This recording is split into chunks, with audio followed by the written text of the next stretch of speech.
আমন্ত্রণ দীপ্ত রাতের সংবাদে, সাথে আছি আমি তারান্নুম জ্যোতি। শুরুতেই জানাবো সংবাদ শিরোনাম। কোটি মানুষের রাজধানীতে নারীবান্ধব পাবলিক টয়লেটের তীব্র সংকট। বাইরে যেতে অনেকেই কমিয়ে দেন পানি পান। রয়েছে নিরাপত্তার অভাব।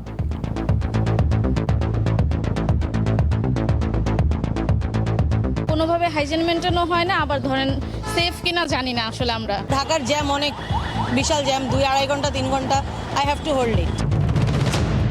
দেশে চলমান গ্যাস সংকটে বিপাকে কলকারখানার মালিকরা। বন্ধ হয়ে গেছে বেশ কিছু। মালয়েশিয়ার কাছে জ্বালানি সহযোগিতা চেয়ে ঢাকার চিঠি।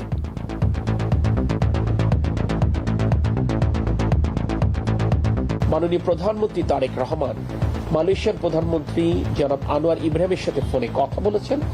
বাংলাদেশের এই উদ্ভূত জ্বালানি সংকট মোকাবেলায় তার এবং তার দেশের সহযোগিতা কামনা করেছেন। রাষ্ট্রপতি নির্বাচন নিয়ে ভারপ্রাপ্ত স্পিকারের সঙ্গে ইসির বৈঠক। শাহাবুদ্দিনের আইনি সুরক্ষা দায়িত্বকালীন সময়ের জন্য জানালেন উপদেষ্টা জাহেদ।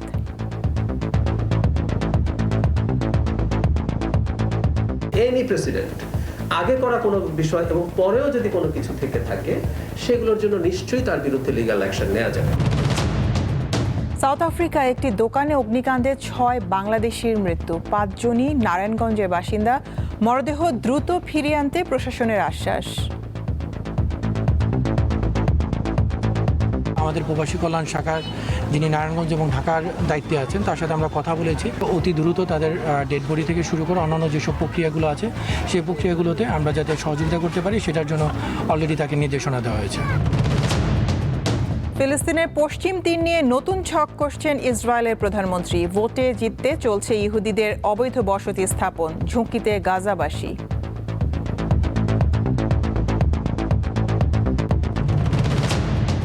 এবং 4 বছরের চুক্তিতে ফ্রান্স ফুটবল দলের নতুন কোচ হলেন জিনেদিন জিদান। চোটের অজুহাতে সময় নষ্ট ঠেকাতে ইংলিশ লিগে নতুন নিয়ম চালু।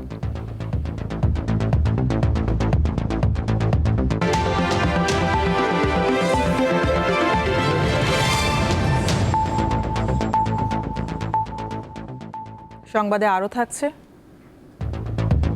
ঢাকার পুরাতন বাণিজ্য মেলা মাঠে চলছে জাতীয় বৃক্ষ মেলা। ফল ফুলের পাশাপাশি দর্শনার্থীদের নজর কাড়ছে সাজসজ্জার বিচিত্র সব গাছ।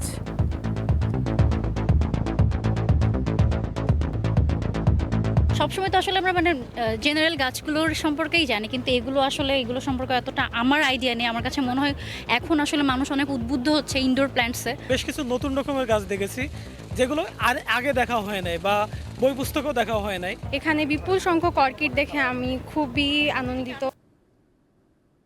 রাজধানীতে প্রতিদিনই লাখো নারীকে লেখাপড়া, চাকরি কিংবা অন্যান্য কাজে বাইরে যেতে হয়, কিন্তু প্রয়োজনের সময় নিরাপদ ও পরিচ্ছন্ন একটি পাবলিক টয়লেট খুঁজে পাওয়া হয়ে ওঠে তাদের জন্য সবচেয়ে বড় চ্যালেঞ্জের। ফলে নানা রকম স্বাস্থ্য ঝুঁকিতে পড়েন নারীরা।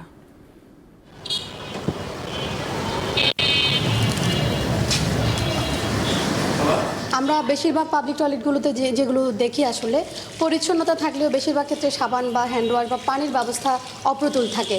এখানে তার সবগুলোই মোটামুটি আমরা দেখতে পাচ্ছি এবং এই পাবলিক টয়লেটের পরিচ্ছন্নতা দেখতে পাচ্ছি। এটা ঢাকা উত্তর সিটি কর্পোরেশনের একটি পাবলিক টয়লেট এবং এখানে দেখা যাচ্ছে যে নারীদের জন্য স্যানিটারি ন্যাপকিনের ব্যবস্থা করা হয়েছে এবং বিশেষ চাহিদা সম্পন্ন নারীদের জন্য আলাদা পাবলিক টয়লেটের ব্যবস্থা করা হয়েছে। তো এখন আমরা আসলে দেখতে চাই এই রাজধানী ঢাকার বাকি পাবলিক টয়লেটগুলো, বিশেষ করে নারীদের জন্য যে টয়লেট আছে, সেগুলোর ব্যবস্থা আসলে কেমন। ঢাকায় বিপুল সংখ্যক মানুষের জন্য 2 সিটি কর্পোরেশন মিলে কাগজে কলমে গণশৌচাগার রয়েছে 200-র কম, যেখানে 80% টয়লেটে নেই পানি, সাবান কিংবা টিস্যুর ব্যবস্থা, আর 90% টয়লেটে নেই পর্যাপ্ত আলো বা নিরাপত্তা, যা নারীদের একেবারেই ব্যবহার অনুপযোগী। বাসা থেকে এই মেন্টালিটি নিয়ে বের হই যে কখনো যাতে ফেস করতে না হয়। কোনোভাবে হাইজিন মেনটেনও হয় না, আবার ধরেন সেফ কিনা জানি না আসলে। আমরা বেসরকারি সংস্থা ওয়াটার এইডের সাম্প্রতিক এক গবেষণায় দেখা গেছে 69% নারী বাইরে বের হওয়ার আগে পানি পান কমিয়ে দেন পাবলিক টয়লেট এড়াতে। 15% নারী একেবারেই পানি পান করেন না। আমার ডেস্টিনেশন থেকে আমি যখন রওনা দিব, তখন সেই প্রিফারেবল যে প্লেসটা আছে সেখান থেকে করতে হয়, নতুবা আমি আমার এখানে যে ডেস্টিনেশনে পৌঁছাবো সেখানে এসে আমাকে ফ্রেশ হতে হয়। আর যেহেতু ঢাকার জ্যাম অনেক বিশাল জ্যাম, 2-2.5 ঘন্টা 3 ঘন্টা I have to hold it.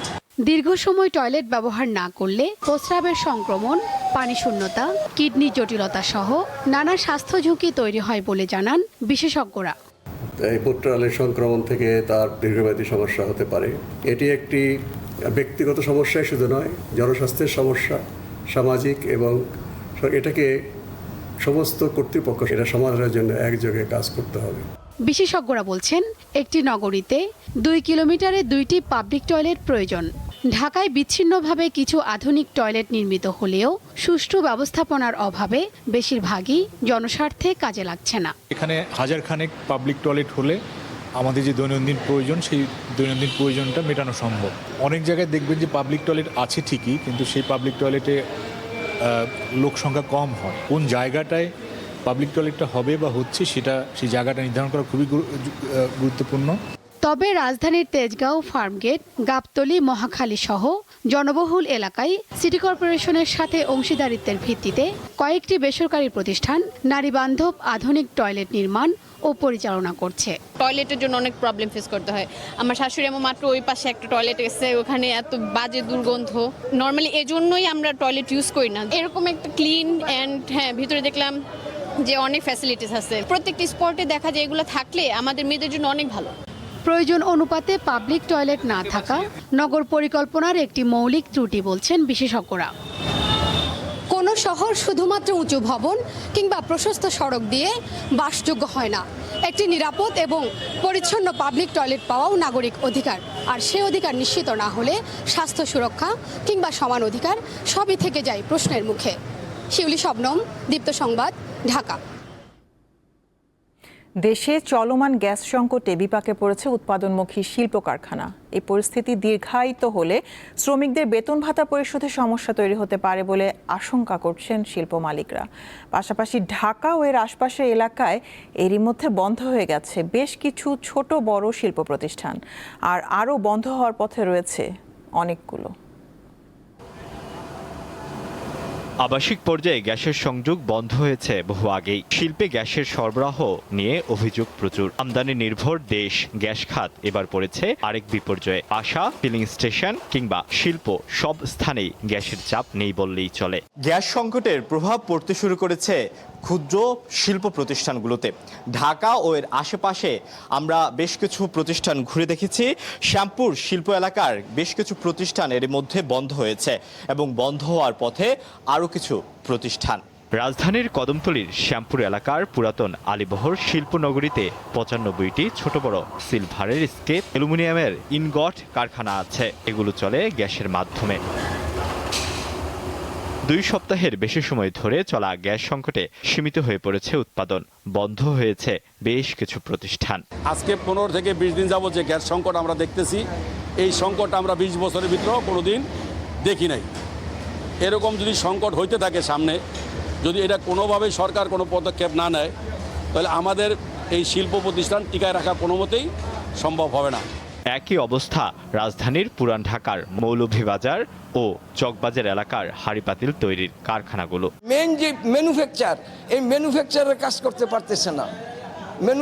উৎপাদন না করতে পারলে মালটা আউট হইব কিভাবে, মালটা সেল দিব কিভাবে?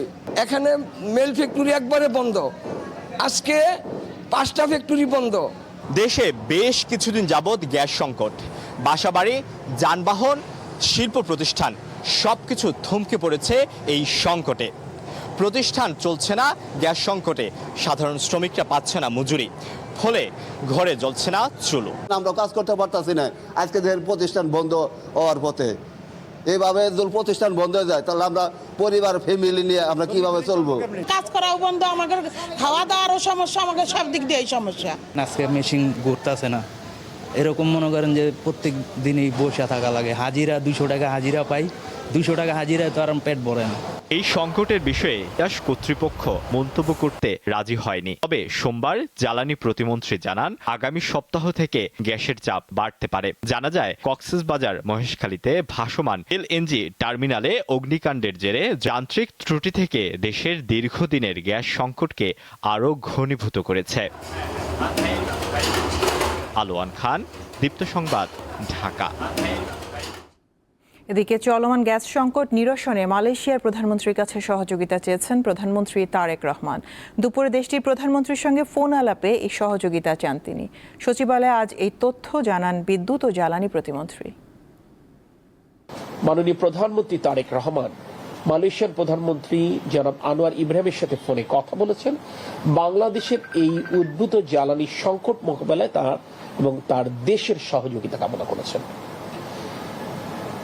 জনাব আনোয়ার ইব্রাহিম মাননীয় প্রধানমন্ত্রীকে আশ্বস্ত করেছেন তার তরফ থেকে এবং তার দেশের তরফ থেকে এই সংকট নিরসনে যা কিছু করার সুযোগ রয়েছেন তিনি দ্রুততম সময়ের মধ্যে তার টিমের সাথে কথা বলবেন, সংশ্লিষ্ট মন্ত্রণালয়ের সাথে কথা বলে মাননীয় প্রধানমন্ত্রীকে অবহিত করবেন। রাষ্ট্রপতি নির্বাচনের জন্য নির্বাচন কমিশন প্রস্তুত রয়েছে বলে জানিয়েছেন প্রধান নির্বাচন কমিশনার এএমএম নাসির উদ্দিন। সকালে জাতীয় সংসদে ভারপ্রাপ্ত স্পিকার কায়সার কামালের সঙ্গে দেশের পরবর্তী রাষ্ট্রপতি নির্বাচন নিয়ে প্রায় 1 ঘণ্টা বৈঠক করে নির্বাচন কমিশন। পরে প্রধান নির্বাচন কমিশনার জানান রাষ্ট্রপতি নির্বাচনের বিষয়ে প্রাথমিক আলোচনা সম্পন্ন হয়েছে, তবে দিন তারিখ এখনও চূড়ান্ত হয়নি। ভারপ্রাপ্ত স্পিকারের সঙ্গে প্রয়োজনীয় পরামর্শ ও সমন্বয়ের পর দিনক্ষণ চূড়ান্ত করে তা গেজেট বিজ্ঞপ্তির মাধ্যমে সবাইকে জানিয়ে দেওয়া হবে। সিইসি নিজেই এই নির্বাচনের রিটার্নিং অফিসারের দায়িত্ব পালন করবেন।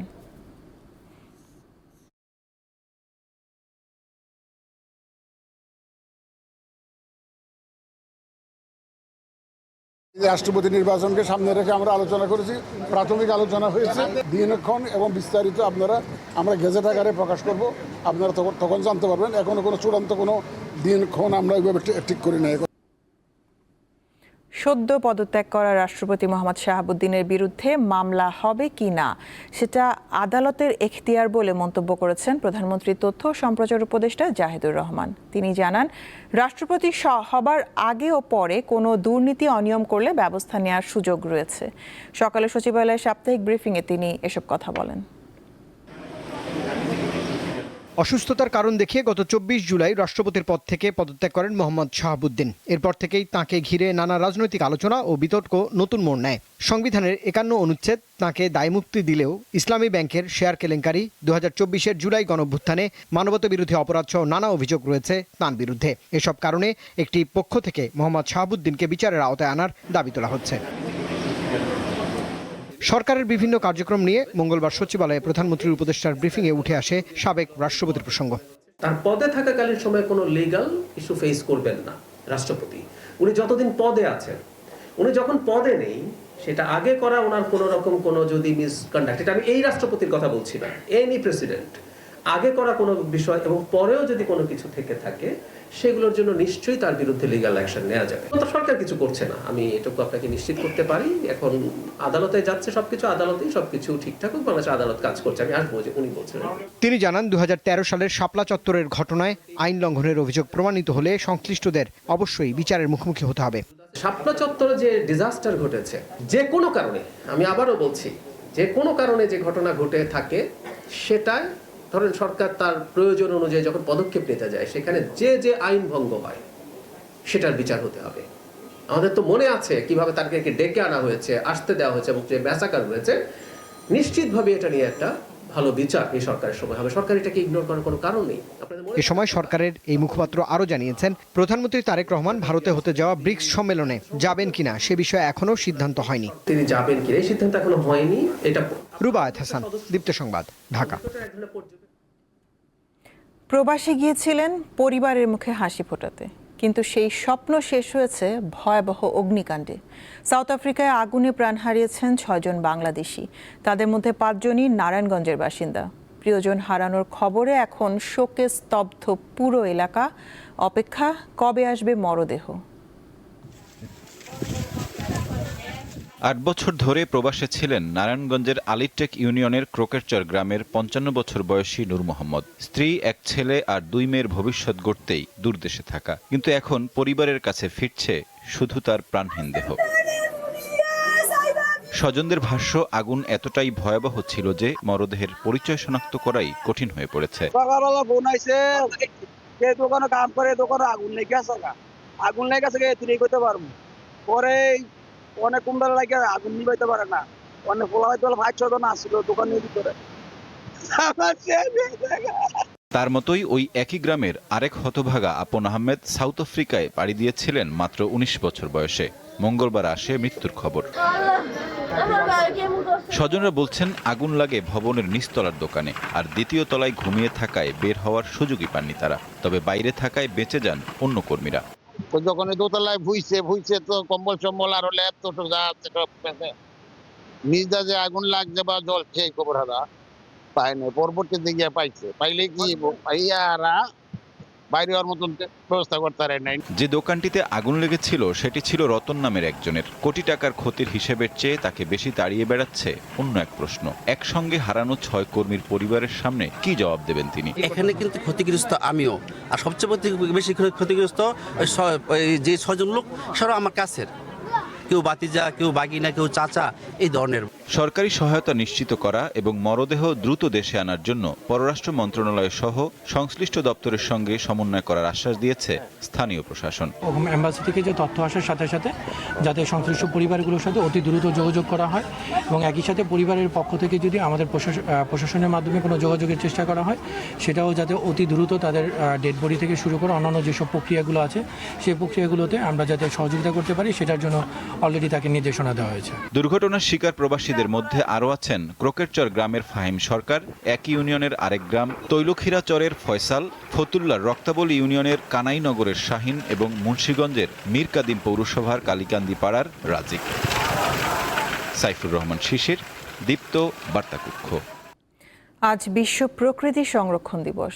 প্রাকৃতিক সম্পদ সংরক্ষণ, উদ্ভিদ ও প্রাণী জগতের সুরক্ষা, জীববৈচিত্র্য হ্রাস ও দূষণের মতো পরিবেশগত হুমকি সম্পর্কে সচেতনতা বাড়াতে এই দিনটি পালন করা হয়। বাংলাদেশের প্রাণ প্রকৃতি নিয়ে দীপ্ত সংবাদ ধারাবাহিক প্রতিবেদন প্রচার করছে। আজ থাকছে সিগারেটের ফেলে দেওয়া ছোট্ট ফিল্টার কিভাবে পরিবেশ ও মানবদেহের ক্ষতি করছে তা নিয়ে প্রতিবেদন।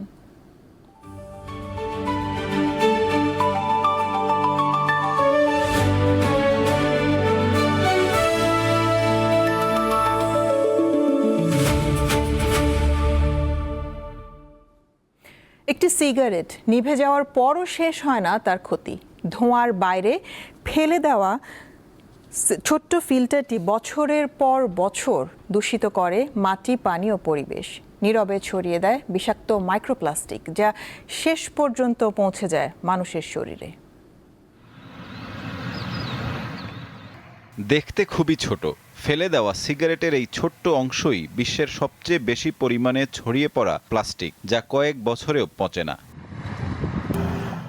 সিগারেটের ফিল্টার তৈরির মূল উপাদান সেলুলোজ অ্যাসিটেট। এটি নন বায়োডিগ্রেডেবল শক্ত প্লাস্টিক। মাত্র একটি সিগারেটের বাটে থাকে ৭,০০০-এর বেশি ক্ষতিকর উপাদান। যে পরিমাণ নিকোটিন ও আর্সেনিক প্রতিটি ফিল্টার থেকে নির্গত হয় তা ১,০০০ লিটার পানিকে বিষাক্ত করতে পারে। ১০ বছর পরেও এটি বিলীন হয় না। প্রতিটি সিগারেট ফিল্টার ভেঙে বিষাক্ত মাইক্রোপ্লাস্টিকে পরিণত হয়, যা জলজ খাদ্য শৃঙ্খলে মিশে যায়, সেখান থেকে আসে মানবদেহে। ফসলি জমিতে যদি এসব ফিল্টার ফেলা হয়, দিন শেষে তা এসে পড়ে খাবার টেবিলেই। এসব ফিল্টার গাছের অঙ্কুরোদ্গম ব্যাহত করে, গাছের মূল শিকড় সংকুচিত করে ফেলে, নষ্ট হয় মাটির প্রাকৃতিক পুষ্টি। সিগারেট ফিল্টারে থাকা নিকোটিন এবং ভারী ধাতু শুষে নেয় মাঠের ফসল, তৈরি হয় মারাত্মক জৈবিক হুমকি, বিষাক্ত হয় মাটি থেকে গোটা বাস্তুতন্ত্র। প্রতিটি ফিল্টারে থাকে কম বেশি ১৫,০০০ প্লাস্টিক ফাইবার। ধূমপানের সময় তাপের কারণে এই ফাইবারগুলো গলে যায়, ফলে তামাক পোড়া ধোঁয়ার সাথে শ্বাসতন্ত্রে যায় মাইক্রোপ্লাস্টিক ও ন্যানো ফাইবার। সাইফুর রহমান শিশির, দীপ্ত, বার্তাকক্ষ। রাজধানীর অন্যতম বড় জলজ বাস্তুতন্ত্র হিসেবে পরিচিত হাতিরঝিল, কিন্তু নানা ধরনের দূষণের পাশাপাশি এবার নতুন এক হুমকির মুখে পড়েছে এই জলাধার। দেখা মিলছে জলজ বাস্তুতন্ত্রের জন্য ক্ষতিকর বিশ্বের অন্যতম আগ্রাসী বিদেশি কচ্ছপের। দীপ্ত সংবাদের নিয়মিত আয়োজন জনতার কথায় থাকছে সেই প্রসঙ্গ।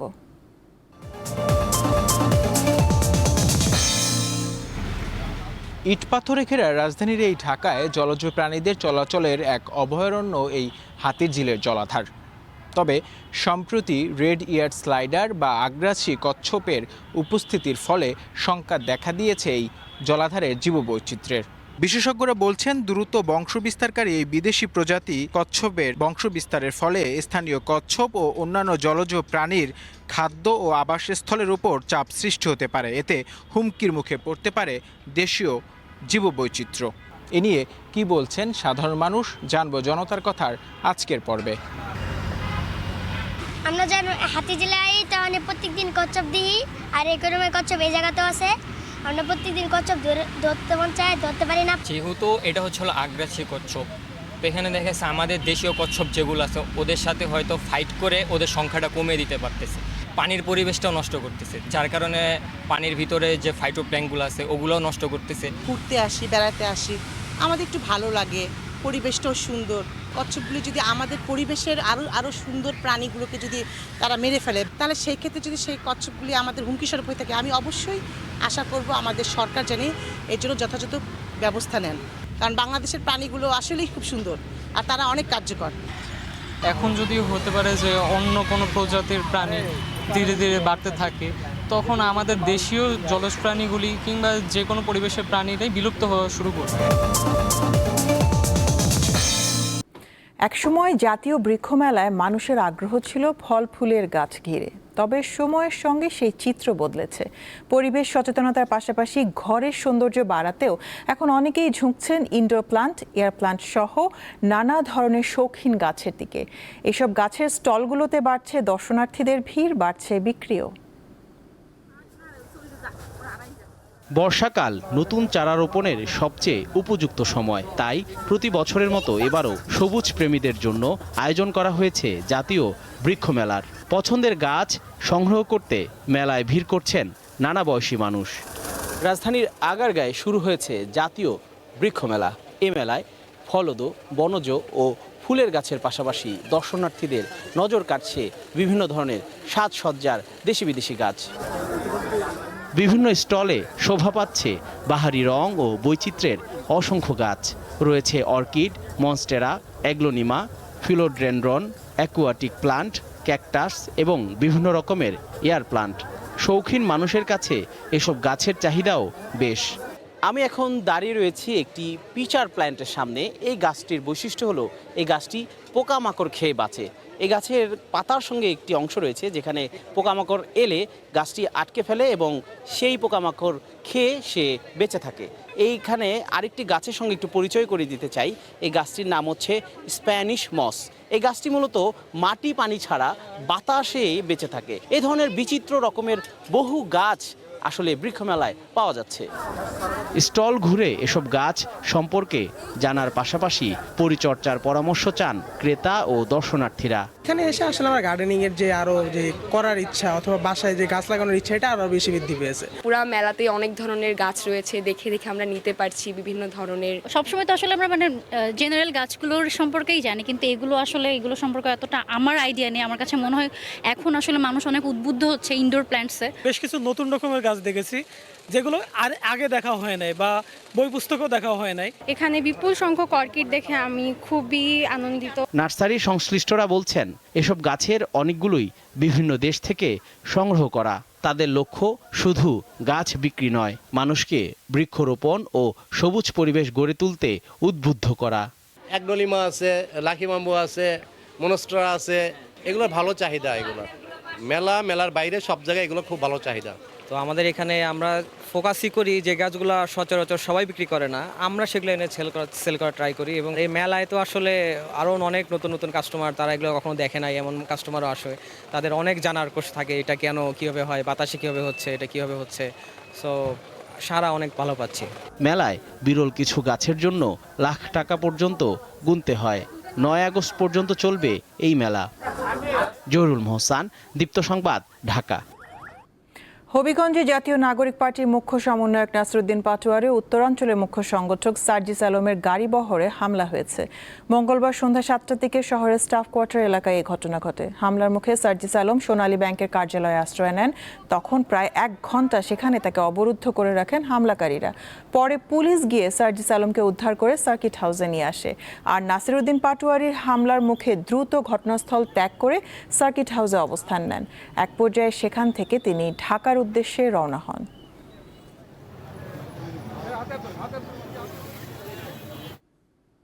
রাজধানীর মিরপুর ২ নম্বরে মিরপুর কলেজের পেছনের সীমানা প্রাচীর ধসে ২ জন নিহত হয়েছেন। এই ঘটনায় আহত হন আরও অন্তত ৭ জন। প্রত্যক্ষদর্শীরা জানান, দুপুরে টিসিবির পণ্য সংগ্রহের জন্য কলেজের দেয়ালের পাশে দীর্ঘ লাইনে দাঁড়িয়েছিলেন অনেকেই। এ সময় হঠাৎ করে কলেজের পেছনের সীমানা প্রাচীর ধসে পড়ে কয়েকজন নারী পুরুষ চাপা পড়েন। স্থানীয়রা তাৎক্ষণিকভাবে উদ্ধার কাজ শুরু করেন। পরে পুলিশ ও ফায়ার সার্ভিসের সদস্যরা ঘটনাস্থলে পৌঁছে আহতদের উদ্ধার করে হাসপাতালে পাঠান। গুরুতর আহত নাসিমা বেগমকে চিকিৎসক মৃত ঘোষণা করেন। পরে ঢাকা মেডিকেলের অপর এক পুরুষকেও মৃত ঘোষণা করা হয়। বাংলাদেশ হেপাটোলজি সোসাইটির তথ্য মতে দেশে প্রায় ১ কোটি মানুষ হেপাটাইটিস বি ও সি ভাইরাসে আক্রান্ত। প্রায় ৮৫ লাখ হেপাটাইটিস বি রোগীর মধ্যে ৫৭ লাখ পুরুষ, ২৮ লাখ নারী ও প্রায় ৪ লাখ শিশু রয়েছে। এই ভাইরাসের ফলে তীব্র লিভারের প্রদাহ সৃষ্টি হয়। মঙ্গলবার বিশ্ব হেপাটাইটিস দিবস উপলক্ষে রাজধানীর একটি বেসরকারি হাসপাতালে সচেতনতামূলক সেমিনার ও ফ্রি স্ক্রিনিং ক্যাম্পের উদ্বোধনী অনুষ্ঠানে এসব তথ্য জানানো হয়। সেমিনারে বিশেষজ্ঞ চিকিৎসকরা এই রোগের টিকা দেওয়ার পাশাপাশি মানুষের মধ্যে সচেতনতা তৈরির ওপর গুরুত্ব আরোপ করেন।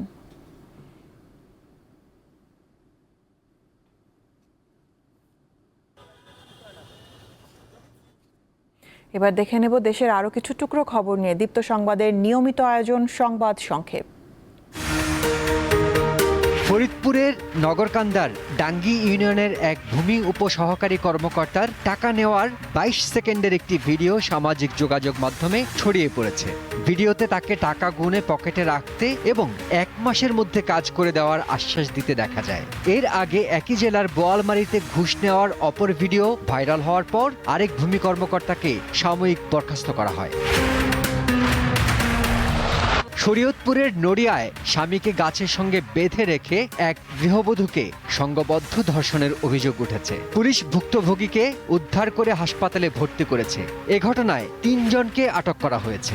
জিজ্ঞাসাবাদের জন্য পুলিশের হেফাজতে নেওয়া হয়েছে ভুক্তভোগীর স্বামীকেও। ২০১৮ সালের জাতীয় সংসদ নির্বাচনে রিটার্নিং কর্মকর্তার দায়িত্ব পালন করা ৩২ জন জেলা প্রশাসককে বাধ্যতামূলক অবসরে পাঠিয়েছে সরকার। জনপ্রশাসন মন্ত্রণালয় জানিয়েছে, সরকারি চাকুরি আইন ২০১৮ এর ৪৫ ধারার ক্ষমতা বলে জনস্বার্থে এই সিদ্ধান্ত নেওয়া হয়েছে। সরকারি কর্মকর্তা ও পুলিশ কর্মকর্তাদের নাম পরিচয় এবং ছবি ব্যবহার করে সামাজিক যোগাযোগ মাধ্যমে প্রতারণার চেষ্টা করছে একটি চক্র।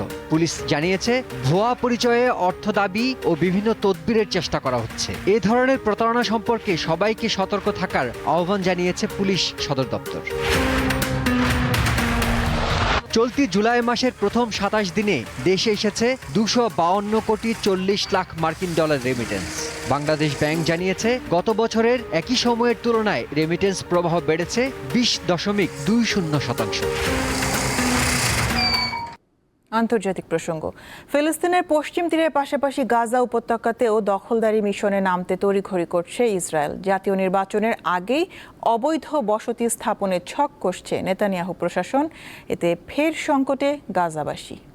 ২৭ অক্টোবর ইসরায়েলের জাতীয় নির্বাচন। ঠিক এর আগ মুহূর্তে ফিলিস্তিনি ভূখণ্ডে আগ্রাসী দখলদারিত্বের থাবা বসাতে নতুন করে ছক কষছে নেতানিয়াহু প্রশাসন। এবার অধিকৃত পশ্চিম তীরের পাশাপাশি গাজা উপত্যকায়ও দখলদারিত্বের থাবা বসাতে মরিয়া হয়ে ওঠায় চাঞ্চল্যকর পরিস্থিতি তৈরি হয়েছে।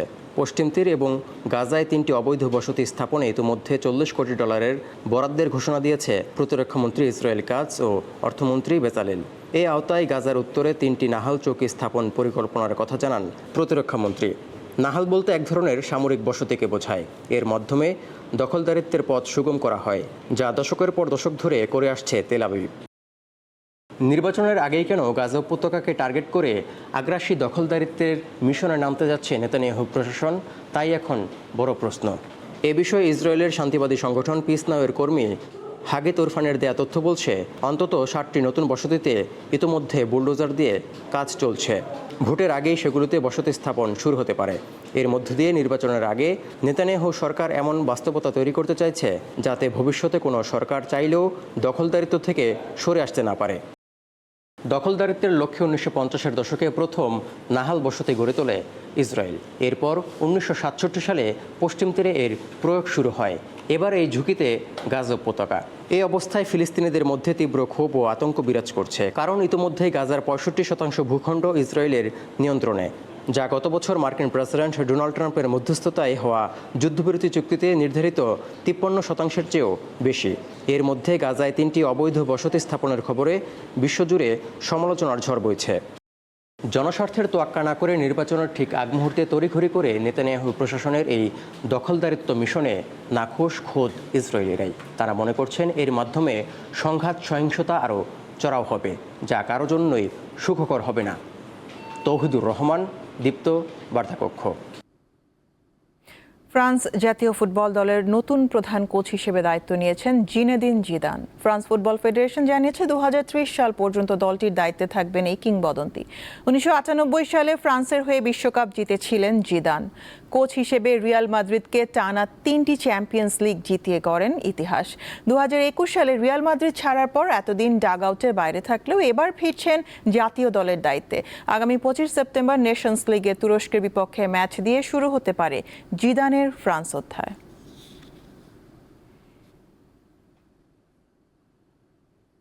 চোটের অজুহাতে কৌশলগত সময় নষ্ট রোধ করতে এবার নতুন নিয়ম আনছে ইংলিশ ফুটবল। আগামী 2026-27 মৌসুম থেকে পরীক্ষামূলকভাবে চালু হবে এই নিয়ম। নতুন নিয়ম অনুযায়ী গোলরক্ষকের চিকিৎসার জন্য খেলা বন্ধ হলে খেলা শুরু হওয়ার পর তার দলের একজন আউটফিল্ড খেলোয়াড়কে অন্তত 1 মিনিট মাঠের বাইরে থাকতে হবে। মাঠের বাইরে যাওয়ার জন্য খেলোয়াড়কে বেছে নিতে দলের কোচ 10 সেকেন্ড সময় পাবেন। এই সময়ের মধ্যে কোচ যদি কাউকে মনোনীত করতে ব্যর্থ হন, তবে স্বয়ংক্রিয়ভাবে দলের অধিনায়ককে মাঠের বাইরেই থাকতে হবে। ইংল্যান্ডের ফুটবল অ্যাসোসিয়েশনের সঙ্গে সমঝোতার পর premier league, English football league, national league ও উইমেন্স সুপার লিগে নিয়মটি পরীক্ষামূলকভাবে কার্যকর করা হবে।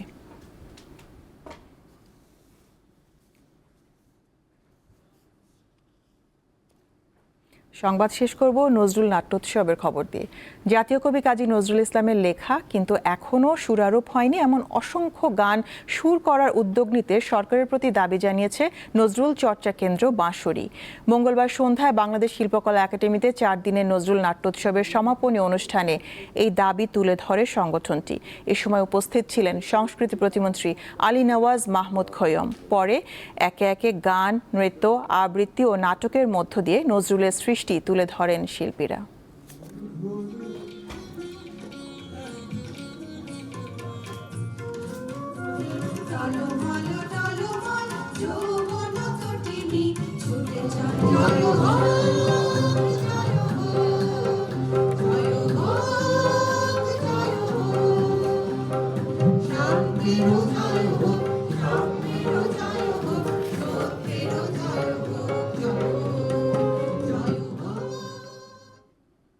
এরই সাথে শেষ করব রাতের দীপ্ত সংবাদ। শিরোনামগুলো জানাবো আরও একবার। কোটি মানুষের রাজধানীতে নারী বান্ধব পাবলিক টয়লেটের তীব্র সংকট। বাইরে যেতে অনেকেই কমিয়ে দেন পানি পান। রয়েছে নিরাপত্তার অভাব।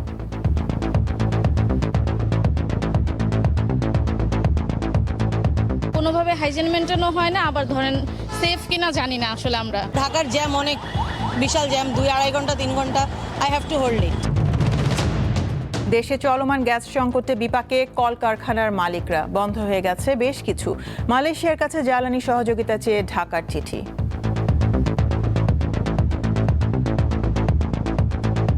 মাননীয় প্রধানমন্ত্রী তারেক রহমান মালয়েশিয়ার প্রধানমন্ত্রী জনাব আনোয়ার ইব্রাহিমের সাথে ফোনে কথা বলেছেন। বাংলাদেশের এই উদ্ভূত জ্বালানি সংকট মোকাবেলায় তার দেশের সহযোগিতা কামনা করেছেন। রাষ্ট্রপতি নির্বাচন নিয়ে ভারপ্রাপ্ত স্পিকারের সঙ্গে ইসির বৈঠক। শাহাবুদ্দিনের আইনি সুরক্ষা দায়িত্বকালীন সময়ের জন্য জানালেন উপদেষ্টা জাহেদ।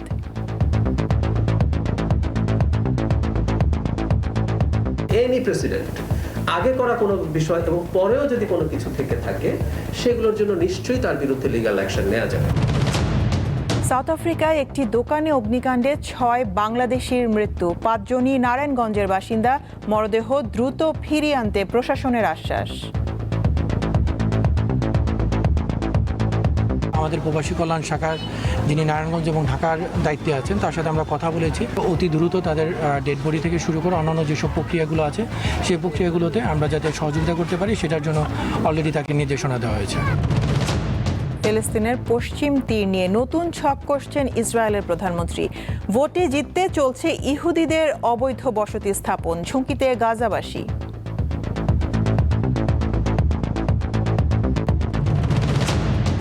এবং 4 বছরের চুক্তিতে ফ্রান্স ফুটবল দলের নতুন কোচ হলেন জিনেদিন জিদান। চোটের অজুহাতে সময় নষ্ট ঠেকাতে ইংলিশ লিগে নতুন নিয়ম চালু।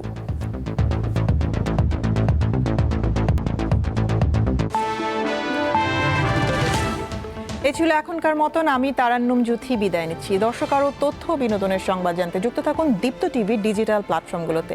এতক্ষণ সাথে থাকার জন্য ধন্যবাদ সবাইকে।